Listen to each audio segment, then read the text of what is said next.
नमस्कार प्यारे भाइयों बहनों और बच्चों। श्रीमद् भगवत गीता का हम लोग गहराई से अध्ययन करना चाह रहे हैं इस समय। उसके एक एक श्लोक की हम लोग बहुत व्याख्या करके गहराई से समझना चाहते हैं कि आखिर इस श्रीमद् भगवत गीता में श्री कृष्ण भगवान अर्जुन के माध्यम से सारी दुनिया को क्या संदेश दे रहे हैं।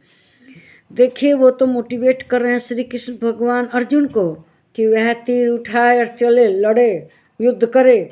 लेकिन ये तो अर्जुन ने अपने हथियार डाल दिए, वो हमारे लिए भी लाभकारी हो गया। हमें भी समझ में आया कि हमें जीवन किस तरह से बिताना चाहिए, हमें जीवन में कैसे क्या समझना चाहिए। अगर ये सब बातें नहीं समझ में आएंगी तो हम जीवन को शांतिपूर्ण तरीके से नहीं बिता सकते, अपने कर्तव्य को नहीं समझ सकते। इसलिए गीता का जो अध्ययन है गहराई से करना बहुत ज़रूरी है। गीता के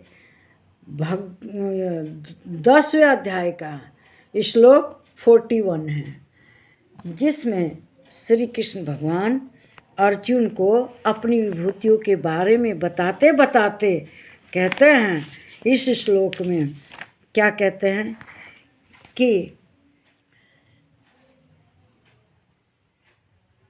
नान्तो अस्ति मम दिव्यानां विभूतीनां परं तप एषे तु देशतः प्रोक्तो विभूते विस्तारो मयो। कहते हैं कि मेरी विभूतियों को तो बहुत विस्तार है, लेकिन हे परम तप अर्जुन, मेरी दिव्यता विभूतियों का कहीं अंत नहीं है। मैंने अपनी विभूतियों का यह विस्तार तो तेरे लिए एक देश से अर्थात संक्षेप से कहा गया है। सही में उनकी विभूतियों का विस्तार को कोई समझ सकता है?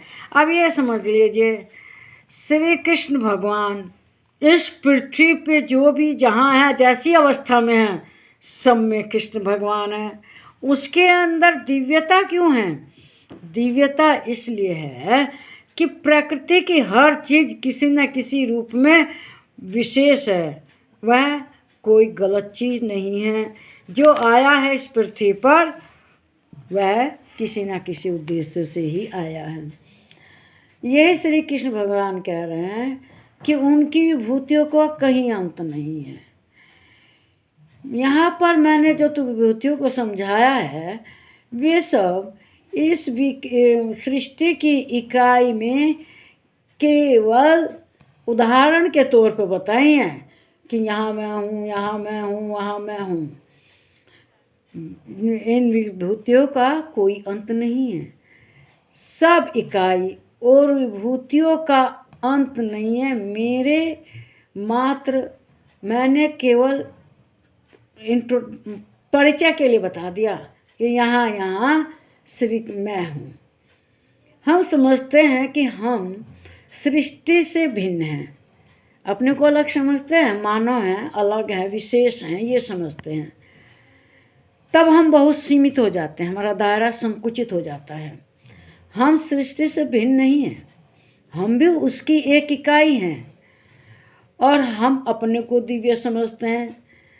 जिससे हम जुड़ते हैं उनको दिव्य समझते हैं, मतलब वो में कृष्ण भगवान है, हम में, हमारे लोगों में, हमारी चीज़ों में। लेकिन दूसरे संप्रदाय के बारे में भी हमें समझना चाहिए कि उन लोगों में भी दिव्यता, उन लोगों में भी कृष्ण है। उनमें दिव्यता हमें इसलिए देखनी चाहिए कि अच्छी चाहे बुरी हो चीज़, सब में दिव्यता है, सब में भगवान है, सब में परमात्मा की आत्मा रहती है। चींटी से लेकर हाथी तक, दुश्मन से लेकर मित्र में, सब में भगवान की आत्मा है जो कि परमात्मा का अंश है। अंत में यही है कि जो उन्होंने संक्षेप में बताया है वह उनकी मात्र उतनी विभूतियाँ नहीं हैं, उनकी विभूतियों की कोई सीमा नहीं है। उन्होंने जो बताया है मात्र संक्षेप में परिचय के रूप में बताया है। उनकी विभूतियाँ असीमित है, जैसे वे आदि अंत और जहाँ जिसका अंत ना हो ऐसे हैं। तो उनकी विभूतियों का भी कहीं अंत नहीं है। इस वीडियो को लाइक कीजिए, शेयर कीजिए, इस पर कमेंट कीजिए, मेरे चैनल को सब्सक्राइब कीजिए। नमस्कार मेरे प्यारे भाइयों, बहनों और बच्चों।